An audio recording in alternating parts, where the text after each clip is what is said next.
ಓಂ ವಯಸ್ಸುಪರ್ಣಾ ಉಪಾಸೇದುರಿಂದ್ರಂ ಪ್ರಿಯಮೇಧಾರಷಯೋ ನಾಧಮಾನಾಃ ಉಪಧ್ವಾಂತಮೂರ್ಣಿಃ ಪೂರ್ಧಿಚಕ್ಷುರ್ಮುಗ್ಧ್ಯಸ್ಮಾನ್ನಿಧಯೇವ ಬದ್ಧಾನ್ ಶ್ರಿಯೇ ಜಾತಶ್ರಿಯ ಆನಿರೀಯಾಯ ಶ್ರಿಯಂ ವಯೋಃ ಜರಿತೃಭ್ಯೋ ದಧಾತಿ ಶ್ರಿಯಂ ವಸಾನ ಅಮೃತತ್ವಮಾಹ ಜನ್ಭವಂತಿ ಸತ್ಯಾಸಮಿಥಾ ಮಿತದ್ರೌಃ ತದಸ್ಯ ಪ್ರಿಯಮಭಿಪಾಥೋ ಅಶ್ಯಾಂ ನರೋ ಯತ್ರ ದೇವಯವೋ ಮದಂತಿ ಉರುಕ್ರಮಸ್ಯ ಸಹಿ ಬಂಧುರಿತ್ಥಾ ವಿಷ್ಣೋಃ ಪದೇ ಪರಮೇ ಮಧ್ವೋತ್ಸಾಹ ತ್ರ್ಯಂಬಕಂ ಯಜಾಮಹೇ ಸುಗಂಧಿಂ ಪುಷ್ಟಿವರ್ಧನಂ ಉರ್ವಾರುಕಮಿವ ಬಂಧನಾನ್ ಮೃತ್ಯೋರ್ಮುಕ್ಷೀಯಮಾಮೃತಾತ್ ಭದ್ರಂ ಕರ್ಣೇಭಿಃ ಶೃಣುಯಾಮ ದೇವಾಃ ಭದ್ರಂ ಪಶ್ಯೇಮಾಕ್ಷಭಿರ್ಯಜತ್ರಾಃ ಸ್ಥಿರೈರಂಗೈಃ ಸ್ತುಷ್ಟುಮಾಂಸಸ್ತನೂಭಿರ್ವ್ಯಶೇಮ ದೇವಹಿತಂ ಯದಾಯುಃ.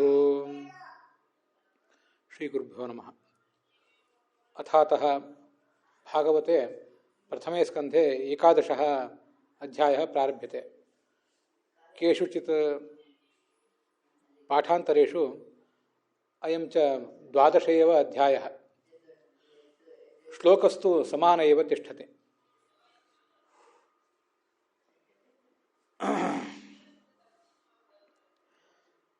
ಭಗವಾನ್ ವಿಶ್ವಾತ್ಮ ದ್ವಾರಕಾಧೀಶಃ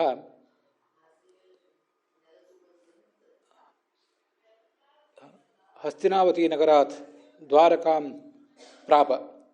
ತತ್ರ ಚ ಉಗ್ರಸೇನಾದ್ಯಾಃ ಜನಾಃ ತಂ ಸ್ವಾಗತೀಚಕ್ರುಃ. ಮಹಾಂಶ್ಚ ಸಂಭ್ರಮಃ ತತ್ರ ಸಮಜನೆ.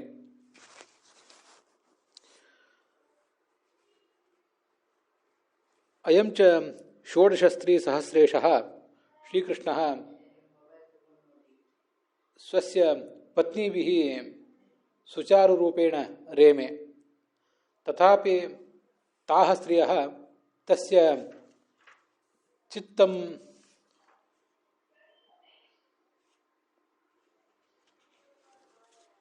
ಸ್ವೀಯಾಭಿಃ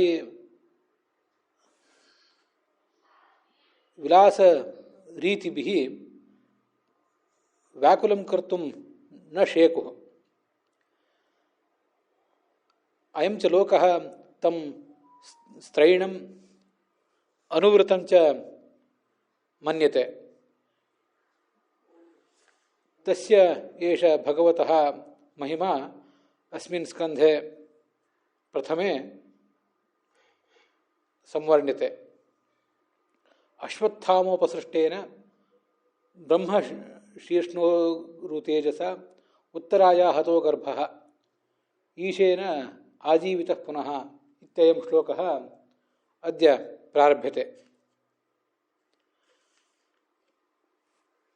11ನೇಯ ಅಧ್ಯಾಯ ಅಥವಾ ಕೆಲವು ಪಾಠಗಳಲ್ಲಿ 12ನೇ ಅಧ್ಯಾಯ ಮೊದಲನೇ ಸ್ಕಂದದ್ದು ಅದೀಗ ಪ್ರಾರಂಭ ಕಾಣಬೇಕು. ಈ ಅಶ್ವತ್ಥಾಮ ಒಂದು ಬ್ರಹ್ಮಾಸ್ತ್ರವನ್ನು ಪ್ರಯೋಗ ಮಾಡಿದ್ನಲ್ಲ ಪಾಂಡವರ ಮೇಲೆ, ಹಾಗೆ ಉತ್ತರೆ ಗರ್ಭದ ಮೇಲೆ ಕೂಡ. ಆ ಪಾಂಡವರನ್ನು ಭಗವಂತ ರಕ್ಷಿಸಿದ್ದ, ಹಾಗೆ ಉತ್ತರೆ ಗರ್ಭವನ್ನು ಕೂಡ ಅವನು ಪುನರುಜ್ಜೀವಿತ ಮಾಡಿದ್ದ. ಅದನ್ನೆಲ್ಲ ನಾವು ನೋಡಿದ್ದೀವಿ. ಶೌನಕರು ಕೇಳ್ತಾರೆ, ಆ ಮಹಾತ್ಮನಾದಂಥ ಪರೀಕ್ಷಿತನ ಜನ್ಮ, ಅವನು ಹೇಗೆ ಹುಟ್ಟಿದ, ಮತ್ತು ಹುಟ್ಟಿದಾರಂಭ ಏನು ಮಹಾಕರ್ಮಗಳನ್ನು ಮಾಡಿದ, ಮತ್ತು ಹೇಗೆ ಮರಣ ಹೊಂದಿದ, ಅದನ್ನೆಲ್ಲ ನೀವು ನಮಗೆ ವಿವರವಾಗಿ ಹೇಳಬೇಕು. ಬ್ರೂಹಿನ ಶ್ರದ್ಧಾನಾನ, ಶ್ರದ್ಧೆಯಿಂದ ಕೇಳಲಿಕ್ಕೆ ತೊಡಗಿದ್ದೀವಿ, ಅದನ್ನೆಲ್ಲ ವಿವರಿಸಿ ಹೇಳ್ರಿ ಅಂತ ಅವರು ಕೇಳಿದರು. ಅದಕ್ಕೆ ಸೂತರು ಅಪೀಪಲಧರ್ಮರಾಜ ಪಿತೃವದ್ ರಂಜಯನ್ ಪ್ರಜಾ ಅಂತ, ತಂದೆ ಹೇಗೆ ತನ್ನ ಮಕ್ಕಳನ್ನು ಪಾಲಿಸ್ತಾನೋ ಹಾಗೆ ಧರ್ಮರಾಜ ಈ ಸಾಮ್ರಾಜ್ಯವನ್ನು ಪಾಲಿಸಿದ ಅಂತ ಆ ಕಥೆಯನ್ನು ಹೇಳಲಿಕ್ಕೆ ತೊಡಗಿದ್ದಾರೆ. ಈ ಮೊದಲ 3-4 ಶ್ಲೋಕಗಳು ಇದಕ್ಕೆ ಸಂಬಂಧಪಟ್ಟಂತೆ ವಿಶೇಷ ಅಂಶಗಳನ್ನು ನಾವೇನು ನೋಡಬೇಕಾದ್ದಿಲ್ಲ. ನಿಸ್ಪೃಹ ಸರ್ವ ಕಾಮೇಭ್ಯ, ಎಲ್ಲ ಥರದ ವಿಷಯಾಭಿಲಾಷೆಯನ್ನು ಕೂಡ ಅವನು ತೊರೆದಿದ್ದ. ಹಿಂದೆ ನಾವು ಅದನ್ನು ನೋಡಿದ್ದೀವಿ, ತಾತ್ಪರ್ಯ ನಿರ್ಣಯಕ್ಕೆ ಅನುಸಾರವಾಗಿ ಕೂಡ ನೋಡಿದ್ದೀವಿ. ಎಲ್ಲವನ್ನೂ ಕೂಡ ಭಗವಂತನ ಪಾದ ಸೇವಾ ಇದು ಎಂಬ ಭಾವನೆಯಿಂದ ಮಾಡ್ತಿದ್ದ. ಅವನಿಗೆ ಎಣೆ ಇರದ ಸಂಪತ್ತಿತ್ತು, ಬೇಕಾದಷ್ಟು ಯಜ್ಞಗಳನ್ನು ಮಾಡಿದ್ದ. ಎಲ್ಲ ಲೋಕಗಳು ಕೂಡ ಅವನ ತಪಸ್ಸಿನಿಂದ ಅವನವೇ ಲೋಕಗಳಾಗಿ ಬಿಟ್ಟಿದ್ದವು, ಲೋಕಗಳನ್ನು ಗೆದ್ದಿದ್ದ. ದ್ರೌಪದಿ ಇದ್ಲು, ಮತ್ತು ಇನ್ನಿತರ ಪತ್ನಿಯರು ಕೂಡ ಆತನಿಗಿದ್ದರು. 4 ಜಗದ್ವಿಜೇತೃಗಳಾದಂಥ ತಮ್ಮಂದಿರಿದ್ದರು.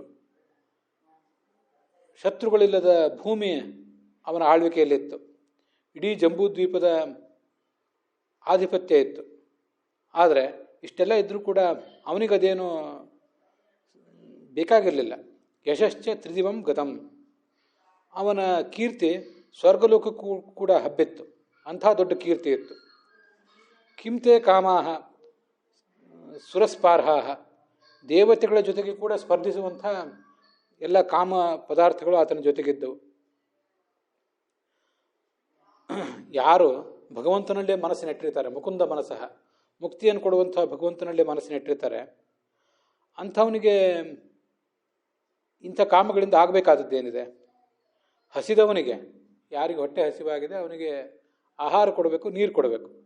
ಅದನ್ನು ಬಿಟ್ಟು ಆತನಿಗೆ ಬೇಕಾದಷ್ಟು ಮುತ್ತು ರತ್ನ ಬಂಗಾರ ಇತ್ಯಾದಿಗಳನ್ನು ಕೊಟ್ಟರೂ ಕೂಡ ಹಸಿದವನಿಗೆ ಏನೂ ಹಸಿವೆ ಪರಿಹಾರ ಆಗೋದಿಲ್ಲ.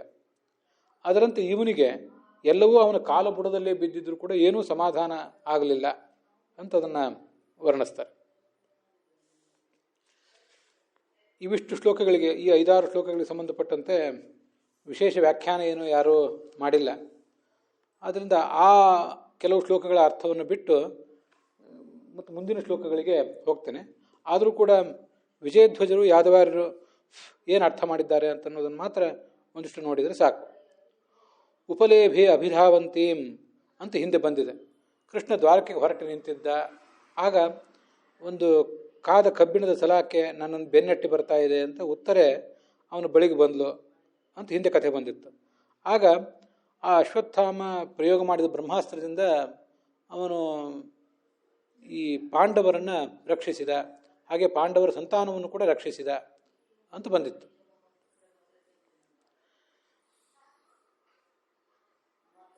ಪರೀಕ್ಷಿತೋಥ ರಾಜರ್ಷೇಹೇ ಜನ್ಮಕರ್ಮ ವಿಲಾಪನಂ ಸಂಸ್ಥಾಂಶ್ಚ ಪಾಂಡುಪುತ್ರಾಣಂ ವಕ್ಷೇ ಕೃಷ್ಣಕಥೋದಯಾಂ ಅಂತ ಹಿಂದೆ ಈ ಸೂತರು ತಾನು ಏನೇನು ಕಥೆ ಹೇಳುವನಿದ್ದೇನೆ ಅನ್ನೋದನ್ನು ಪ್ರತಿಜ್ಞೆ ಮಾಡಿದರು, ಯಾದವಾರ್ಯರು ಹೇಳುವಂತೆ.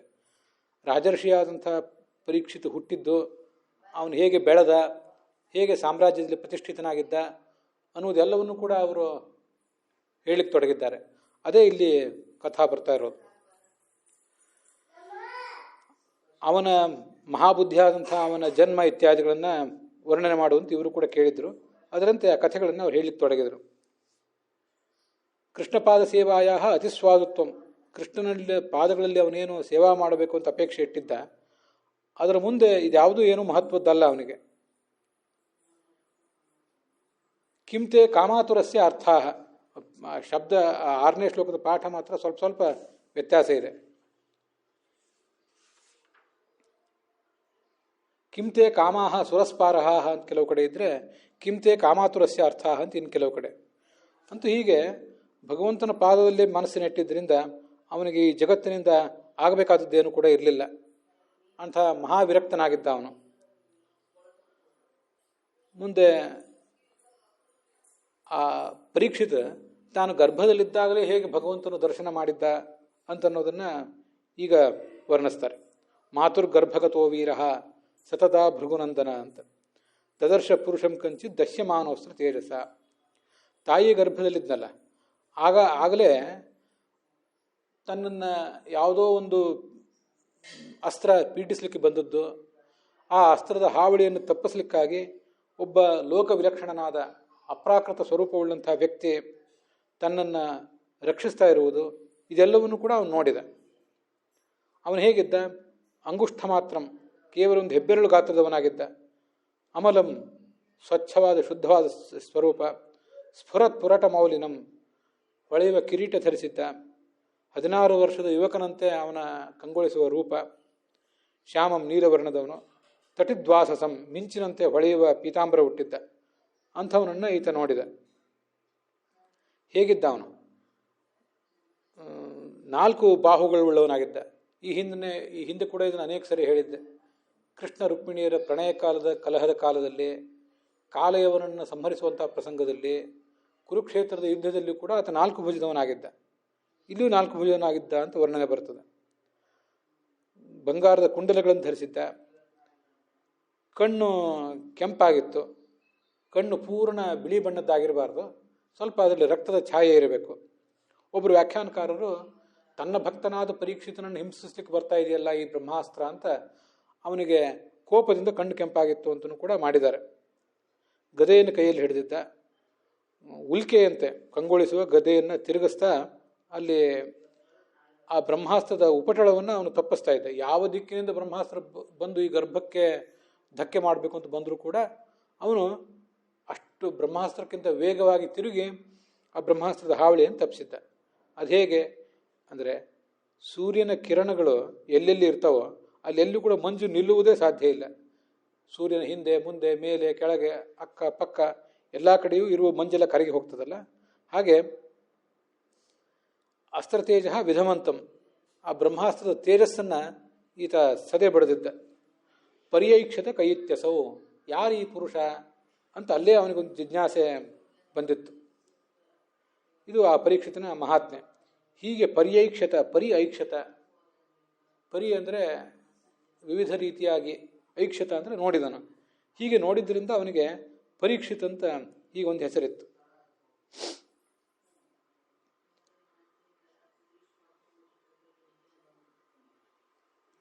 ಅನೇನ ಪರೀಕ್ಷಿತ ನಾಮ ನಿರ್ವಚನಂ ಕೃತಂ ಭವತಿ ಅಂತ ಯಾದವಾರ್ಯರು ಅದನ್ನು ವ್ಯಾಖ್ಯಾನಿಸ್ತಾರೆ. ಪರಿ ಸುತ್ತಲೂ ಕೂಡ, ಪರಿತಃ ಅಂದರೆ ಸುತ್ತಲೂ ಕೂಡ ಈ ಕ್ಷಣ ಮಾಡಿದ್ದರಿಂದ ಅವನಿಗೆ ಪರೀಕ್ಷಿತ ಅಂತ ಹೆಸರು. ಗರ್ಭದಲ್ಲಿ ಅವನು ಸ್ವತಃ ಜ್ಞಾನಿಯಾದಂಥ ರಾಜನಾದ್ದರಿಂದ ಅವನಿಗೆ ಗರ್ಭದಲ್ಲಿದ್ದರೂ ಕೂಡ ಆ ಭಗವಂತನ ಅರಿವಿತ್ತು. ಭಗವಂತ ತನ್ನನ್ನು ರಕ್ಷಿಸ್ತಾ ಇದ್ದಾನೆ ಅನ್ನೋದು ಅವನಿಗೆ ಗೊತ್ತಾಗಿತ್ತು. ಆದ್ದರಿಂದ ಆತ ಪರೀಕ್ಷಿತ ಆದ. ಜಗತ್ತಿನಲ್ಲಿ ಪ್ರತಿಯೊಂದು ಕಡೆಯೂ ಕೂಡ ಭಗವಂತ ನಮ್ಮನ್ನೆಲ್ಲರನ್ನೂ ರಕ್ಷಿಸ್ತಾನೆ ಅನ್ನೋದ್ರ ಅರಿವಿತ್ತು ಅಂತ ಇಲ್ಲಿ ಮುಂದೆ ಇನ್ನೊಂದು ಕಡೆ ಮಾತು ಬರೋದಿದೆ, ಅದನ್ನು ಮುಂದೆ ನೋಡ್ತೀವಿ. ಮದ್ಭಕ್ತಸ್ಯಾಪಿ ಗರ್ಭೆ ಅಸ್ತ್ರಪೀಡ ಐತಿ ಸಂಭ್ರಮಾತ್ ಆರಕ್ತನೇತ್ರಂ ಅಂತ ಶ್ರೀಧರರು ಬರೀತಾರೆ. ನನ್ನ ಭಕ್ತನನ್ನು ಗರ್ಭದಲ್ಲಿ ಪೀಡಿಸ್ತಾ ಇದೆಯಲ್ಲ ಈ ಬ್ರಹ್ಮಾಸ್ತ್ರ ಅಂತ ಅವನಿಗೆ ಕೋಪದಿಂದ ಕಣ್ಣು ಕೆಂಪಾಗಿತ್ತು ಅಂತ. ಅಷ್ಟು ಬಿಟ್ಟರೆ ಇದಕ್ಕೆ ಬೇರೆ ಯಾವ ವ್ಯಾಖ್ಯಾನಕಾರರು ಮಾಡಿರುವಂಥ ವಿಶೇಷ ಅರ್ಥಗಳನ್ನು ಹೇಳಬೇಕಾದ ಅಗತ್ಯ ಏನಿಲ್ಲ. ಹಾಗಾಗಿ ರಾಧಾಕೃಷ್ಣರು ಮೊದಲಾದವರು ಹೇಳಿದ್ದ ಅರ್ಥಗಳನ್ನು ಹೀಗೆ ಬಿಟ್ಟಿರ್ತೇನೆ. ಅಲ್ಲಿ ಆಪೀಚ್ಯ ಅಂದರೆ ಯುವಕನಾಗಿದ್ದ, ಇಷ್ಟೇ ಅರ್ಥ ಬರೀತಾರೆ. 16 ವರ್ಷದ ಯುವಕ ಅಂತ ಆಚಾರ್ಯರು ಅದನ್ನು ಭಾಗವತ ತಾತ್ಪರ್ಯದಲ್ಲಿ ಮುಂದೆ ಒಂದು ಪ್ರಸಂಗದಲ್ಲೆಲ್ಲ ವರ್ಣನೆ ಮಾಡಿದ್ದಾರೆ. ಅದರಿಂದ ಆಪೀಚ್ಯಂ ಅತಿ ಸುಂದರಂ ಅಂತ ಶ್ರೀಧರರು ಬರೀತಾರೆ. 16 ವರ್ಷದ ಯುವಕ ಅಂತನ್ನುವುದು ಆಚಾರ್ಯರಿಗೆ ಸಮ್ಮತವಾದಂಥ ಅರ್ಥ.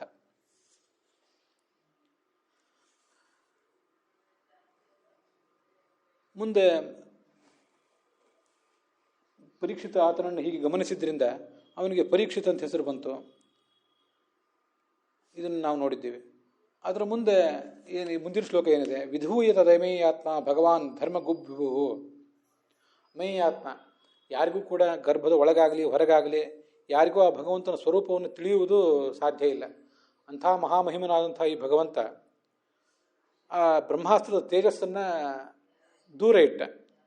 ಮತ್ತು ಅವನು ಧರ್ಮಗುಪ್, ಧರ್ಮವನ್ನು ರಕ್ಷಿಸಬೇಕಾದ ಹೊಣೆಗಾರಿಕೆ ಹೊತ್ತವನು. ಅವನು ಈ ಎಲ್ಲ ರಾಜರಲ್ಲಿದ್ದರು. ಚತುರ್ಭುಜೋ ಜುಗೋಪೈತತ್ ದುಷ್ಟ ರಾಜನ್ಯ ನಾಶಕ ಅಂತ ವರ್ಣನೆ ಮಾಡ್ತಾರೆ. ಇಷ್ಟರವರೆಗೆ ಪಾಂಡವರಲ್ಲಿದ್ದು ಧರ್ಮವನ್ನು ರಕ್ಷಿಸಿದ್ದಾನೆ. ಇನ್ನು ಮುಂದೆ ಪಾಂಡವರ ಮೊಮ್ಮಗನಾದಂಥ ಪರೀಕ್ಷಿತನಲ್ಲಿದ್ದು ಧರ್ಮವನ್ನು ರಕ್ಷಿಸುವವನಿದ್ದಾನೆ. ಅದಕ್ಕಾಗಿ ಅವನನ್ನು ಧರ್ಮಗುಪ್, ಧರ್ಮವನ್ನು ರಕ್ಷಿಸಬೇಕಾದ ರಾಜ ಇವನು. ಆದ್ದರಿಂದ ಆ ಪರೀಕ್ಷಿತನನ್ನು ಆತ ಸಾಯಲಿಕ್ಕೆ ಬಿಡೋದಿಲ್ಲ. ಮಿಷತೋ ದಶಮಾಸಸ್ಯ ತತ್ರೈವ ಅಂತರ್ದಧೆ ಹರಿ. 10 ತಿಂಗಳಾಯಿತು. 10 ತಿಂಗಳಾದ ಕೂಡಲೇ ಅಲ್ಲೇ ಅವನು ಅದೃಶ್ಯನಾಗಿಬಿಟ್ಟ ಅಂತ ಅದನ್ನು ಬರೀತಾರೆ. ಧರ್ಮಂ ಗೋಪಾಯತಿ ರಕ್ಷತಿ ಇತಿ ಧರ್ಮಗುಪ್. ಪರೀಕ್ಷಿತ ಅವನನ್ನು ನೋಡ್ತಾ ಇದ್ರೂ ಕೂಡ ಅಮೇಯಾತ್ಮ, ಭಗವಂತನನ್ನು ಪೂರ್ಣವಾಗಿ ತಿಳಿಯುವುದು ಸಾಧ್ಯ ಇಲ್ಲ. ಇಷ್ಟದರ ತಾತ್ಪರ್ಯ. ಉತ್ಪನ್ನಮಪಿ ಲೋಕಸಮಕ್ಷಂ ರಕ್ಷಿತವಾನ್ ಇತ್ಯಪಿ ಗ್ರಾಹ್ಯಂ. ಅವನು ಹುಟ್ಟಿದ, ಈ ಹಿಂದೆ ನಾವು ಅದನ್ನು ನೋಡಿದ್ದೇವೆ. 10 ತಿಂಗಳ ಕಾಲ 9 ತಿಂಗಳ ಕಾಲ ಗರ್ಭದಲ್ಲೇ ಇದ್ದ ಭಗವಂತ. ಇದ್ದು ಅವನನ್ನು ರಕ್ಷಿಸಿದ. ಕೊನೆಗೊಂದು ಬಾರಿ ಆ ಬ್ರಹ್ಮಾಸ್ತ್ರಕ್ಕೂ ಕೂಡ ಒಂದು ಅವಕಾಶ ಕೊಡೋಣ ಅಂತ ಅದು ಒಳಗೆ ಪ್ರವೇಶ ಮಾಡಿ ಆ ಮಗುವನ್ನು ಕೊಲ್ಲಿಕ್ಕೆ ಅವಕಾಶ ಮಾಡಿಕೊಟ್ಟ. ಮುಂದೆ ಎಲ್ಲರೂ ಕೂಡ ಸುಭದ್ರೆ, ದ್ರೌಪದಿ ಮೊದಲಾದವರೆಲ್ಲ ಆತನನ್ನು ಪ್ರಾರ್ಥನೆ ಮಾಡಿದಾಗ ಅಲ್ಲಿಗೆ ಬಂದು ಆ ಮಗುವನ್ನು ಆಪಾದ ಮಸ್ತಕ ಮುಟ್ಟಿ ಅದನ್ನು ಮತ್ತೆ ಬದುಕಿಸಿದ. ಮಹಾಭಾರತದಲ್ಲಿ ಕೂಡ ಅದು ಬಂದಿದೆ. ಆಗ ತಾನೇ ಅವನು ಆ ದಿಗ್ವಿಜಯಕ್ಕೆ ಹೋಗಿದ್ದಂಥ ಪಾಂಡವರು ಮುಂದೆ ಅವರು ಅಶ್ವಮೇಧ ಯಾಗ ಮಾಡಬೇಕಾಗಿತ್ತು. ಅಶ್ವಮೇಧ ಯಾಗ ಮಾಡಲಿಕ್ಕೆ ಬೇಕಾದ ಸಂಪತ್ತನ್ನು ತರಲಿಕ್ಕೆ ಹೋಗಿದ್ದರು. ಅವರು ಬರುವ ಹೊತ್ತಿಗೆ ಕೃಷ್ಣನು ಕೂಡ ದ್ವಾರಕೆಯಿಂದ ಬಂದಿದ್ದ ಅಂತನ್ನೋದನ್ನು ನಾವು ನೋಡಿದ್ದೀವಿ. ದ್ವಾರಕೆಗೆ ಅವನು ಹೊರಟು ನಿಂತಾಗ ಇವರೆಲ್ಲ ತಡೆದರು. ಅದಕ್ಕಾಗಿ ಮಗುವನ್ನು ರಕ್ಷಿಸಲಿಕ್ಕೋಸ್ಕರ ಅಲ್ಲೇ ನಿಂತ ಅನ್ನೋ ಕಥೆ ಅದು ಆಚಾರ್ಯರ ತಾತ್ಪರ್ಯನಿರ್ಣಯಕ್ಕಾಗಲಿ ಮಹಾಭಾರತಕ್ಕಾಗಲಿ ಸಮ್ಮತ ಅಲ್ಲ. ಹೋದವನು ಮತ್ತೆ ಬರ್ತಾ ಇದ್ದ ಅಂತ ಹೀಗೆಲ್ಲ ಬೇರೆ ಬೇರೆ ಕಥೆಗಳನ್ನು ಈ ಹಿಂದೆ ಹೇಳಿದ್ದೇನೆ. ಬಂದು ಅದನ್ನು ರಕ್ಷಿಸಿದ, ಮಗುವನ್ನು ರಕ್ಷಿಸಿದ. ಲೋಕ ಸಮಕ್ಷಂ, ಆ ಜಗತ್ತಿನ ಎದುರಿಗೆ ಮತ್ತೊಂದು ಬಾರಿ ಅದನ್ನು ರಕ್ಷಿಸಿದ. ಇದು ಯಾದವಾರ್ಯರು ಅದಕ್ಕೆ ಹೇಳುವಂತಹ ಅರ್ಥ. ಇದಕ್ಕೆ ಬೇರೆ ವ್ಯಾಖ್ಯಾನಕಾರರು ಹೆಚ್ಚಿಂದೇನು ಅರ್ಥಗಳನ್ನೇನು ಹೇಳ್ತಾ ಇಲ್ಲ. ಆದ್ದರಿಂದ ಅವ್ಯಾವ ಅರ್ಥಗಳನ್ನು ಇಲ್ಲಿ ತಗೊಂಡಿಲ್ಲ.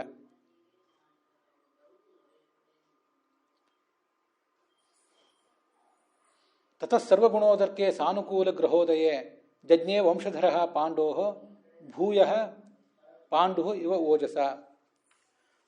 ಆಗ ಆ ಮಗು ಹುಟ್ಟಿದಂಥ ಪ್ರಸಂಗ ಅದು ಎಲ್ಲ ಗುಣಗಳಿಂದ ಕೂಡಿತ್ತು. ದಿವ್ಯವಾದಂಥ ಮುಹೂರ್ತ ಆಗಿತ್ತು. ಸಾನುಕೂಲ ಗ್ರಹೋದಯೇ, ಎಲ್ಲ ಥರದ ಗ್ರಹಗಳು ಕೂಡ ಉಚ್ಚ ಸ್ಥಿತಿಯಲ್ಲಿದ್ದವು. ಪಾಂಡುವಿನ ವಂಶವನ್ನು ಮುನ್ನಡೆಸಬಲ್ಲಂಥ ಒಬ್ಬ ಮಗ ಅಲ್ಲಿ ಹುಟ್ಟಿದ. ಇನ್ನೊಬ್ಬ ಪಾಂಡುವೇ ಹುಟ್ಟಿ ಬಂದಂತಾಯಿತು ಅಂತ ಅದನ್ನು ವರ್ಣಿಸ್ತಾರೆ.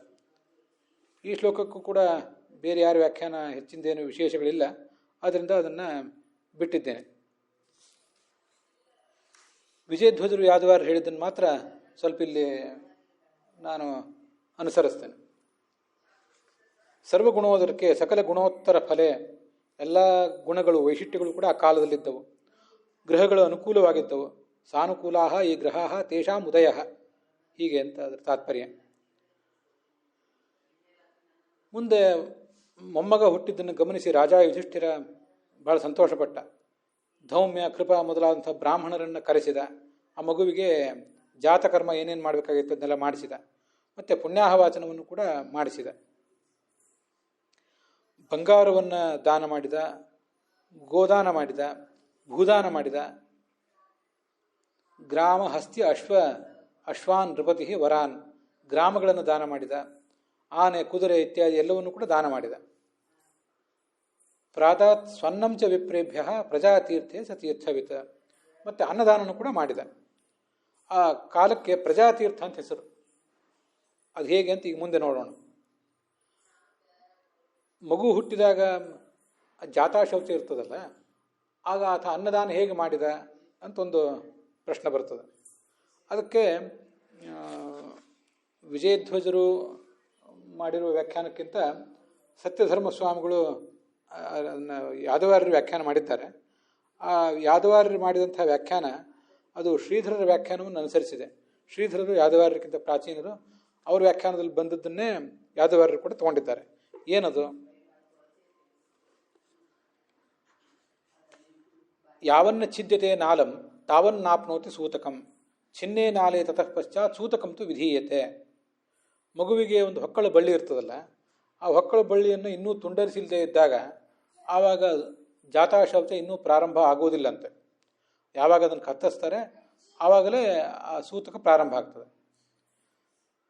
ಹೊಕ್ಕಳ ಬಳ್ಳಿ ಇದ್ದಾಗ ಆ ಗರ್ಭದ ಸಂಪರ್ಕ ಇದ್ದಂತೆ ಇನ್ನೂ ಮಗುವಿಗೂ ಕೂಡ. ಆದ್ದರಿಂದ ಅದು ಪೂರ್ಣ ಹುಟ್ಟದೇ ಇರುವಂತೆ. ಗರ್ಭದ ಆ ಹೊಕ್ಕಳ ಬಳ್ಳಿಯನ್ನು ಕತ್ತರಿಸಿದರೆ ಆ ಮಗುವಿಗೆ ತಾಯಿಯ ಗರ್ಭದಿಂದ ಒಂದು ಪ್ರತ್ಯೇಕ ಅಸ್ತಿತ್ವ ಬಂತು. ತಾಯಿ ಗರ್ಭದಿಂದ ಆಗ ಅದು ಪೂರ್ಣ ಹೊರಬಂದಂತೆ. ಅಲ್ಲಿಂದ ಸೂತಕ ಪ್ರಾರಂಭ ಆಗ್ತದೆ ಅಂತ ಒಂದು ಯಾವುದೋ ಸ್ಮೃತಿಯನ್ನು ಶ್ರೀಧರರು ತಮ್ಮ ವ್ಯಾಖ್ಯಾನದಲ್ಲಿ ಉದ್ಧರಿಸ್ತಾರೆ. ಅದನ್ನೇ ಯಾದವಾರ್ಯರು ಕೂಡ ಹೇಳಿದ್ದಾರೆ. ಅಥವಾ ಆಮಾನಂವ, ಹೀಗೆ ಅವನಿಗೆ ಮೈಲಿಗೆ ಇರಲಿಲ್ಲ, ಜಾತಾಶೌಚ ಇನ್ನೂ ಪ್ರಾರಂಭ ಆಗಿರಲಿಲ್ಲ, ಅದರಿಂದ ಅನ್ನದಾನ ಮಾಡಿದ. ಅಥವಾ ಆಮಾನಂವ, ತಾನು ನೇರವಾಗಿ ಅನ್ನದಾನ ಇತ್ಯಾದಿಗಳನ್ನು ಮಾಡಬೇಕಾಗಿಲ್ಲ, ಹಸಿ ಅಕ್ಕಿ ಅಂದರೆ ಬೇಯದೇ ಇರುವಂಥ ಪದಾರ್ಥಗಳನ್ನು ನೀವು ನಿಮ್ಮ ಮನೆಯಲ್ಲಿ ಭೋಜನ ಮಾಡಿಕೊಂಡು ಉಣ್ಣಿರಿ ಅಂತ ಅವರಿಗೆ ಪದಾರ್ಥಗಳನ್ನು ಕೊಡುವುದು ಅಂತ ಒಂದೇನು ಪದ್ಧತಿ ಇದೆಯಲ್ಲ, ಆ ಥರ ಮಾಡಿದ. ಅದು ಇನ್ನೊಂದು ಅರ್ಥ. ಇದಕ್ಕೆ ಈ ಥರ ಅನೇಕ ಅರ್ಥಗಳಾಗ್ಬೋದು, ಅನ್ನದಾನ ಮಾಡಿದ ಅಂತ ಅನ್ನೋದಕ್ಕೆ. ಇನ್ನೂ ಒಂದು ಅರ್ಥ ನಾವು ಊಹೆ ಮಾಡ್ಬೋದು. ರಾಜ ಯುಧಿಷ್ಠಿರ ತನ್ನ ಮನೆಯಲ್ಲಿ, ತನ್ನ ದೊಡ್ಡ ಅರಮನೆಯಲ್ಲಿ ಅನ್ನದ ಅಡುಗೆ ಮಾಡುವವರು ಮತ್ತು ಅದಕ್ಕೆ ಬೇಕಾದಂಥ ನೈವೇದ್ಯ ಇತ್ಯಾದಿಗಳನ್ನು ಮಾಡುವವರು ಬೇರೆ ಬೇರೆಯವರು ಇರ್ತಾರೆ. ಇವನೇ ಅಡುಗೆ ಮಾಡುವುದಂತೂ ಸಾಧ್ಯ ಇಲ್ಲ ರಾಜನಾದ್ದರಿಂದ. ಈಗೆಲ್ಲ ಯಾವಾಗಲೂ ಕೂಡ ಮಾಡೋದಿಲ್ಲ. ಮತ್ತು ಅದಕ್ಕೆ ಬೇಕಾದ ನೈವೇದ್ಯ ಇತ್ಯಾದಿಗಳನ್ನು ಮಾಡಲಿಕ್ಕೂ ಕೂಡ ಸಾಮಾನ್ಯವಾಗಿ ರಾಜರಿಗೆ ಅವಕಾಶ ಇದೆ. ಆದರೆ ಇಂಥ ಪ್ರಸಂಗದಲ್ಲಿ ನೈವೇದ್ಯ ಇತ್ಯಾದಿಗಳನ್ನು ಆತ ಮಾಡಲಿಲ್ಲ. ಜಾತಾಶೌಚ ಇರುವಂಥ ಈ ಯುಧಿಷ್ಠಿರನ ಸಂಪರ್ಕ ಆ ಅನ್ನಕ್ಕಾಗಲೇ ಇಲ್ಲ. ಅಲ್ಲಿ ಅಡುಗೆ ಮಾಡಿದವರೇ ಬೇರೆ, ಜಾತಾಶೌಚ ಇಲ್ಲದೇ ಇದ್ದವರು. ನೈವೇದ್ಯ ಇತ್ಯಾದಿಗಳನ್ನು ಮಾಡಿ ಭೋಜನಕ್ಕೆ ಅದನ್ನು ಸಿದ್ಧಪಡಿಸಿದವರು, ಬಡಿಸಿದವರು ಎಲ್ಲರೂ ಬೇರೆ ಬೇರೆಯೇ. ಹಾಗೂ ಒಂದು ಅರ್ಥ ಮಾಡ್ಕೋಬಹುದು. ಮೊಮ್ಮಗ ಹುಟ್ಟಿದಾಗ ಏನು ದಾನ ಮಾಡ್ತಾರೆ ಅದು ಅಕ್ಷಯ ದಾನ ಅಂತ ಈಗ ಕೇಳಿ ಬರ್ತದೆ. ದೇವತೆಗಳು, ಪಿತೃಗಳು ಎಲ್ಲರೂ ಕೂಡ ಮಗು ಹುಟ್ಟಿದಾಗ ಅಲ್ಲಿ ಬರ್ತಾರೆ.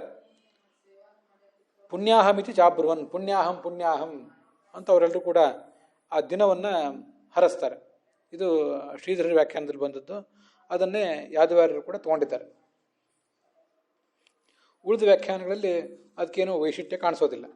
ಪ್ರಜಾತೀರ್ಥ ಅಂತ ಹೀಗೆ ಅದಕ್ಕೆ ಆ ಕಾಲಕ್ಕೆ ಹೆಸರು. ಇದಿಷ್ಟು ವ್ಯಾಖ್ಯಾನದಲ್ಲಿ ಕೇಳಿ ಬರ್ತದೆ.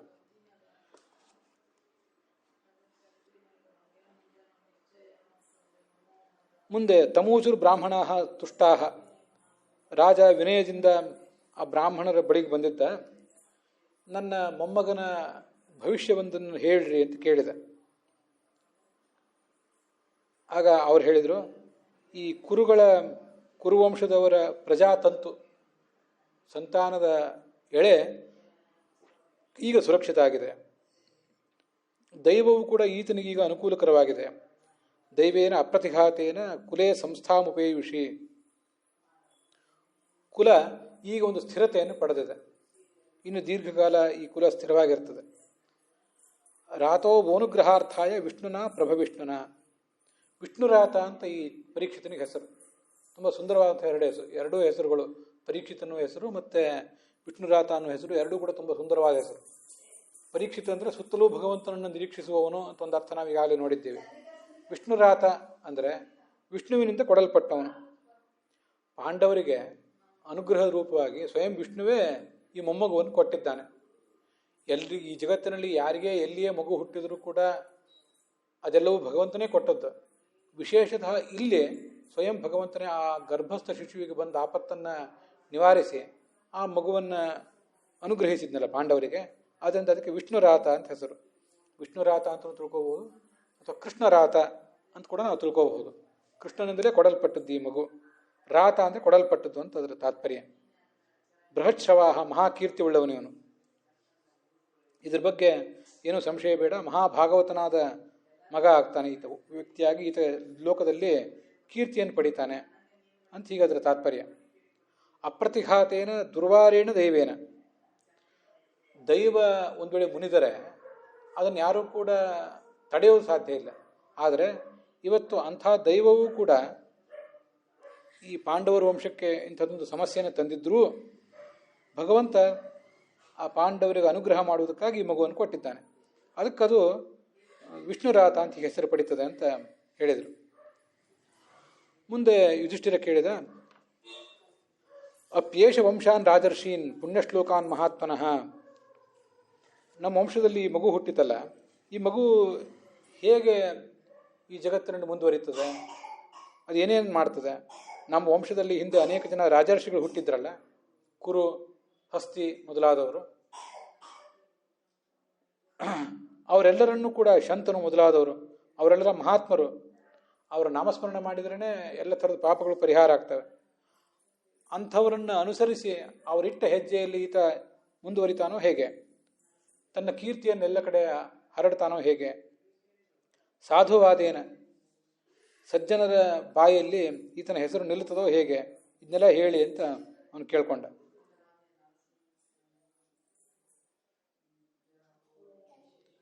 ಸಾಧುವಾದ, ಸಾಧು ರೀತಿ ವಾದೇನವ, ಸಜ್ಜನ ವ್ಯಕ್ತಿ, ಭಗವದ್ಭಕ್ತ ವ್ಯಕ್ತಿ ಅಂತ ಅವನನ್ನು ಹೊಗಳ್ತಾರ ಜನ ಹೇಗೆ ಅದನ್ನೆಲ್ಲ ಹೇಳಿ ಅಂತ ಅವ್ರು ಕೇಳಿದರು. ಈ ಯುಧಿಷ್ಠಿರ ಕೇಳಿದ. ಅದಕ್ಕೆ ಅವರು ಉತ್ತರ ಹೇಳಲಿಕ್ಕೆ ತೊಡಗಿದರು, ಅಲ್ಲಿರುವಂಥ ಬ್ರಾಹ್ಮಣರೆಲ್ಲ. ಅದಕ್ಕೆ ಅವ್ರು ಹೇಳಿದರು, ಅವನ ಕೀರ್ತಿಯ ಬಗ್ಗೆ, ಅವನ ಮಹತ್ವದ ಬಗ್ಗೆ ನಿನಗೇನು ಸಂಶಯ ಬೇಡ. ಪಾರ್ಥ ಪ್ರಜಾಪಿತ ಸಾಕ್ಷಾತ್ ಇಕ್ಷ್ವಾಕುರಿವ ಮಾನವ. ಈ ಸೂರ್ಯನ ಮಗ ವೈವಸ್ವತಮನು, ಆ ಮನುವಿನಿಂದ ಇಕ್ಷ್ವಾಕು ಹೀಗೆಲ್ಲ ಹುಟ್ಟಿದ್ದಾರೆ, ನಮಗದು ಗೊತ್ತಿದೆ. ಮನುವಿನಿಂದ ಹುಟ್ಟಿದ ಆ ಇಕ್ಷ್ವಾಕುವಿನಿದ್ದಾನೆ, ಆ ಇಕ್ಷ್ವಾಕುವಿನಂತೆ ಪ್ರಜೆಗಳನ್ನು ಪಾಲನೆ ಮಾಡ್ತಾನೆ ಈತ. ಬ್ರಹ್ಮಣ್ಯನಾಗ್ತಾನೆ, ಎಲ್ಲ ಭಗವದ್ಭಕ್ತರಿಗೆ ಈತ ರಕ್ಷಕನಾಗ್ತಾನೆ, ವೇದಾದಿ ಶಾಸ್ತ್ರಗಳ ಸಂಪತ್ತನ್ನು ಕಾಪಾಡ್ತಾನೆ, ಸತ್ಯಸಂಧನಾಗಿರ್ತಾನೆ. ಹೇಗೆಂದರೆ ಸತ್ಯಸಂಧತ್ವ ಅನ್ನೋ ಅವನ ಗುಣ ರಾಮೋ ದಾಶರಥಿರಿಯತ. ಹೇಗೆ ರಾಮ ಇದ್ದಾನೋ, ದಶರಥನ ಮಗನಾದ ರಾಮನು, ಹಾಗೆ ಈತನು ಕೂಡ ಆಗ್ತಾನೆ ಅಂತ ಅದರ ತಾತ್ಪರ್ಯ. ಇಲ್ಲಿ ನಮಗೊಂದು ಪ್ರಶ್ನೆ ಬರ್ತದೆ, ರಾಮೋ ದಾಶರಥಿರಿಯಥ ಅಂತ. ದಶರಥನ ಮಗ ರಾಮ, ಅವನು ಸ್ವಯಂ ಪರಮಾತ್ಮ. ಅಂಥ ಭಗವಂತನನ್ನು ಈ ಪರೀಕ್ಷಿತನಿಗೆ ಹೋಲಿಸ್ಬೋದೋ ಹೇಗೆ, ಅಥವಾ ಪರೀಕ್ಷಿತನನ್ನು ಭಗವಂತನಿಗೆ ಹೋಲಿಸ್ಬೋದೋ ಹೇಗೆ, ದಾಶರಥಿರಿಯತ ಅಂತ ಹೇಳೋದು ಹೇಗೆ ಅಂತ ಒಂದು ಪ್ರಶ್ನೆ ಬರ್ತದೆ. ಅದು ನಮಗೆಲ್ಲ ಗೊತ್ತಿದ್ದೇ ಇದೆ. ನಾವು ಈ ಜಗತ್ತಿನಲ್ಲಿ ದೇವರಂಥ ಮನುಷ್ಯ, ಅವರು ಒಳ್ಳೆಯ ಮನುಷ್ಯ ಅಂತೆಲ್ಲ ಹೇಳ್ತಿರ್ತೇವೆ.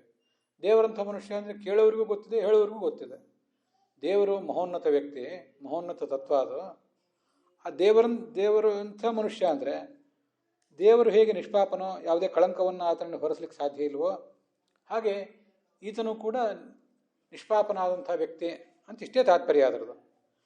ದೇವರು ಹೇಗೆ ಸರ್ವೋತ್ತಮನೋ ಹಾಗೆ ಇವನು ಸರ್ವೋತ್ತಮ ಅಂತ ಅರ್ಥ ಅಲ್ಲ.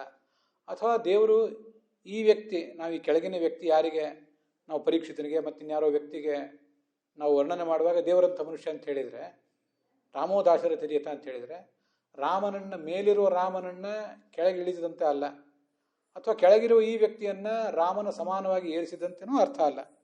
ಇವೆಲ್ಲ ಕೇವಲ ಹೋಲಿಕೆಗಳು ಮಾತ್ರ.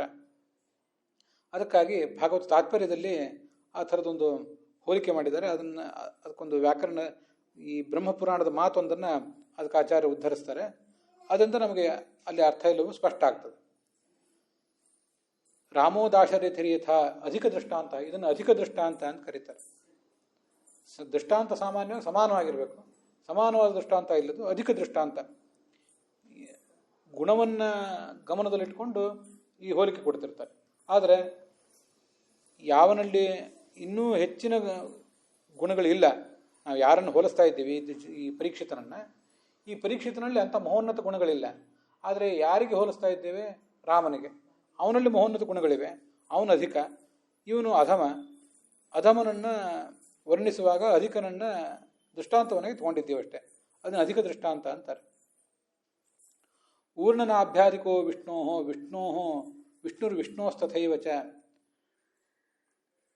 ವಿಷ್ಣುರ್ಜೀವಸ್ಯ ದೃಷ್ಟಾಂತಹ ಊನ ಸಾಮ್ಯಾಧಿಕ ಕ್ರಮಾತ್ ಅಂತ ಬ್ರಹ್ಮಪುರಾಣದ ಮಾತಿದೆ. ಅದನ್ನು ಯಾದವಾರ್ಯರು ತಮ್ಮ ವ್ಯಾಖ್ಯಾನದಲ್ಲಿ ಉದ್ಧರಿಸ್ತಾರೆ, ಅದನ್ನು ವಿವರಿಸಿದ್ದಾರೆ. ಅಧಿಕ ದೃಷ್ಟಾಂತ ಉಚ್ಯತೆ. ಆದ್ದರಿಂದ ಹಾಗಾದರೆ ಇಲ್ಲಿ ಸಾದೃಶ್ಯ ಅಂತ ಇಷ್ಟು ಮಾತ್ರ ಅರ್ಥ. ಪೂರ್ಣವಾಗಿ ಸಾದೃಶ್ಯ, ಪೂರ್ಣವಾದ ಹೋಲಿಕೆ, ಪೂರ್ಣವಾದ ಗುಣಸಾಮ್ಯ ಅಂತ ಶಾಸ್ತ್ರದ ಭಾಗವತದ ತಾತ್ಪರ್ಯ ಅಲ್ಲ.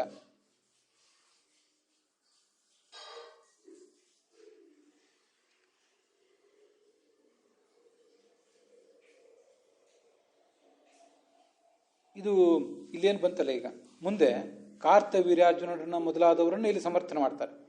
ಅದೆಲ್ಲವನ್ನೂ ಹೇಳುವುದು ಏನಿದೆ, ಕಾರ್ತವೀರ್ಯಾರ್ಜುನಾದಯ ಪಿತಾಮಹ ಪರ್ಯಂತಾಹ ಯೇ ಪರೀಕ್ಷಿತಪೇಕ್ಷೆಯ ಉತ್ತಮಾಹ ಅತ್ರ ಉಕ್ತಾಹ ತೇಪಿ ಅಧಿಕ ದೃಷ್ಟಾಂತಯ ಉಕ್ತಾಹ.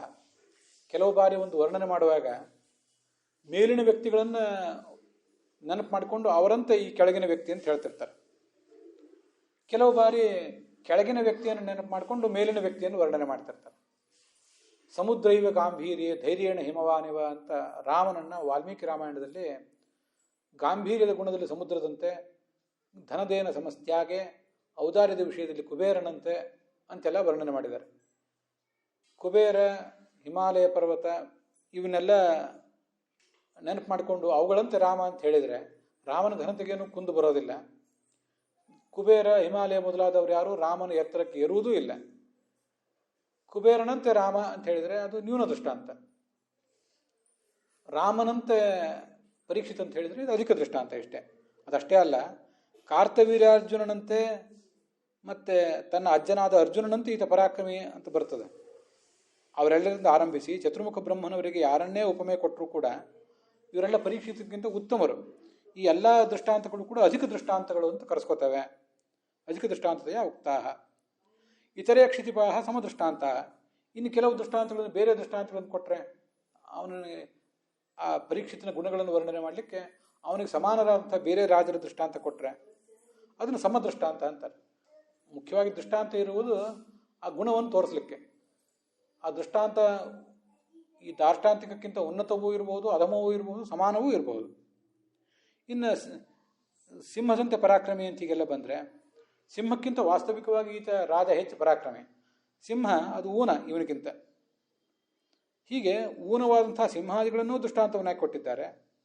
ಅವನಿಗೆ ಸಮಾನರಾದಂಥ ಕೆಲವು ಚಕ್ರವರ್ತಿಗಳನ್ನು, ಶಿಬಿ ಮೊದಲಾದ ಚಕ್ರವರ್ತಿಗಳನ್ನು ದೃಷ್ಟಾಂತವನ್ನಾಗಿ ಕೊಡ್ತಾರೆ ಮುಂದೆ. ಅದು ನೋಡೋರಿದ್ದೀವಿ. ಹಾಗೆ ಕಾರ್ತವೀರ್ಯಾರ್ಜುನ ಮತ್ತು ಪಾಂಡವಾರ್ಜುನ ಇವರೆಲ್ಲರೂ ದೃಷ್ಟಾಂತವನ್ನಾಗಿ ಕೊಟ್ಟರೆ ಅವರೆಲ್ಲ ಅಧಿಕ ದೃಷ್ಟಾಂತರು ಅಂತ ಹೀಗೆ ಅದರ ತಾತ್ಪರ್ಯ. ಅಲ್ಲಿ ಊರ್ಣನಾಭ್ಯಾದಿಗೋ ವಿಷ್ಣುಸ್ತಥೈವ ಚ ವಿಷ್ಣುರ್ಜೀವಸ್ಯ ದೃಷ್ಟಾಂತ ಊನ ಸಾಮ್ಯ ಅಧಿಕಾ ಕ್ರಮಾತ್. ಒಟ್ಟು 3 ದೃಷ್ಟಾಂತಗಳಿವೆ. ಅಲ್ಲಿ ಊರ್ಣನಾಭ್ಯಾಧಿಕ ಭಗವಂತನನ್ನು ಜೇಡಕ್ಕೆ ಹೋಲಿಸಿ ಒಂದು ವ್ಯಾಖ್ಯಾನ ಮಾಡ್ತಾರೆ, ಒಂದು ವರ್ಣನೆ ಮಾಡ್ತಾನೆ ಉಪನಿಷತ್ತುಗಳಲ್ಲಿ. ಆ ಥರ ಮಾಡಿದರೆ ಅದನ್ನು ಊನ ದೃಷ್ಟಾಂತ ಅಂತ ಹೀಗೆ ಅದರ ತಾತ್ಪರ್ಯ ತಿಳ್ಕೋಬೇಕು. ಯಥೋರ್ಣನಾಭಿ ಸೃಜತೆ ಗೃಹತೆ ಚ ಯಥಾ ಪೃಥಿವ್ಯಾಮೋಷಧಯ ಸಂಭವಂತಿ ತಥಾಕ್ಷರಾತ್ ಸಂಭವತೀಹ ವಿಶ್ವಂ ಅಂತ ಉಪನಿಷತ್ತು. ಊರ್ಣನಾಭಿ ಜೇಡರ ಹುಳು ಅದು ಸೃಷ್ಟಿಸ್ತದೆ, ಹಾಗೆ ಅದನ್ನೆಲ್ಲವನ್ನು ಮತ್ತೆ ತನ್ನ ಒಳಗೆ ಎಳ್ಕೋತದೆ. ಅದರಂತೆ ಈ ಭಗವಂತನ ಈ ಜಗತ್ತು ಹುಟ್ಟುತ್ತದೆ, ತನ್ನೊಳಗಿರುವ ಎಲ್ಲ ತತ್ವಗಳನ್ನು ಸ್ಥೂಲವಾಗಿ ಹೊರ ಹಾಕ್ತಾನೆ, ಪ್ರಳಯ ಕಾಲ ಬಂದಾಗ ಮತ್ತೆ ಅವುಗಳನ್ನು ನುಂಗುತ್ತಾನೆ ಅಂತ ಹೀಗೆಲ್ಲ ಬಂದರೆ ಅಲ್ಲಿ ಆ ಭಗವಂತನಿಗೆ ಜೇಡರ ಹುಳವನ್ನು ಉದಾಹರಣೆ ಕೊಟ್ಟರೆ ಅದು ಕೆಳಗಿನ ಉದಾಹರಣೆ ಅಂತ ಅದರ ತಾತ್ಪರ್ಯ. ಇವೆಲ್ಲ ಊನ ದೃಷ್ಟಾಂತ. ಆದರೆ ಭಗವಂತನಿಗೂ ಆ ಜೇಡಕ್ಕೂ ಸಾಮ್ಯ ಇದೆ ಅಂತ ಇಷ್ಟೇ. ಇನ್ನು ಕೆಲವು ಕಡೆ ಈ ಭಗವಂತನಿಗೆ ಭಗವಂತನನ್ನೇ ದೃಷ್ಟಾಂತವನ್ನಾಗಿ ಹೇಳಿದರೆ, ಕೃಷ್ಣನಿಗೆ ವಿಷ್ಣುವನ್ನು ದೃಷ್ಟಾಂತವನ್ನಾಗಿ ಹೇಳಿದರೆ ಅದೆಲ್ಲ ಸಮದೃಷ್ಟಾಂತ. ಮತ್ತು ಇಲ್ಲಿ ಪರೀಕ್ಷಿತನಿಗೆ ವಿಷ್ಣು ದೃಷ್ಟಾಂತ ಕೊಟ್ಟರೆ ಅದು ಅಧಿಕ ದೃಷ್ಟಾಂತ ಅಂತ ತಾತ್ಪರ್ಯ. ಈಗ ಇವನ್ನೆಲ್ಲ 3 ರೀತಿಯಾದ ದೃಷ್ಟಾಂತಗಳಿವೆ. ಆ ದೃಷ್ಟಾಂತಗಳನ್ನೆಲ್ಲ ಹೀಗೆ ನಾವು ಹೊಂದಿಸಿ ತಿಳ್ಕೊಳ್ಬೇಕು. ನಾವು ಇದರಿಂದ ವ್ಯವಹಾರದಲ್ಲಿ ತಿಳ್ಕೋತೇವೆ. ಆದರೂ ಕೂಡ ಅಲ್ಲಿ ಬಂದದ್ದನ್ನು ಹೀಗೆ ಅವರು ವಿವರಿಸಿ ಹೇಳಿದರು ಅಷ್ಟೇ. ಬೇರೆ ಬೇರೆ ಪುರಾಣಗಳಲ್ಲಿ ಬಂದಿವೆ, ಯಾವ್ಯಾವುದೋ ಪ್ರಸಂಗಗಳಲ್ಲಿ ಬಂದದ್ದನ್ನು ಈ ಥರ ತಗೊಂಡಿದ್ದಾರೆ. ಇದು ಅದರ ತಾತ್ಪರ್ಯ. ಅಲ್ಲಿಗೆ ಈ ರಾಮೋದಾಶರಿ ಥಿರೀತ ಅಂತಿದ್ದು 19ನೆಯ ಶ್ಲೋಕ, ಈ 1ನೇ ಸ್ಕಂದದ 11ನೇ ಅಧ್ಯಾಯದ 19ನೇ ಶ್ಲೋಕ ಸಂಖ್ಯೆ ಸ್ವಲ್ಪ ಹೆಚ್ಚು ಕಡಿಮೆ ಇರ್ಬೋದು ಕೆಲವು ಬೇರೆ ಬೇರೆ ಪಾಠಗಳಲ್ಲಿ. ಆ ಪರೀಕ್ಷಿತನನ್ನು ವರ್ಣನೆ ಮಾಡುವಂಥ ಕೆಲವು ಶ್ಲೋಕಗಳು, ಅದರ ಒಂದಿಗೆ ಇವತ್ತಿನ ಈ ಭಾಗ ಸಮಾಪ್ತವಾಗಿದೆ. ಹುಸಿಯ ನಾಡಿ ಹೊಟ್ಟೆ ಹೊರೆವ ವಿಷಯದಲ್ಲಿ ರಸಿಕನಂದು ಹುಸಿಗೆ ಹಾಕದಿರೋ ಇನ್ನು ಶ್ರೀಕೇಶನೇ ಈಶನಿಂದ ಚರಣ ಭಜನೆ ಆಸೆಯಿಂದ ಮಾಡುವೆ ದೋಷರಾಶಿ ನಾಶ ಮಾಡು ಶ್ರೀಶಕೇಶವ. ಶ್ರೀಕೃಷ್ಣಾರ್ಪಣಮಸ್ತು.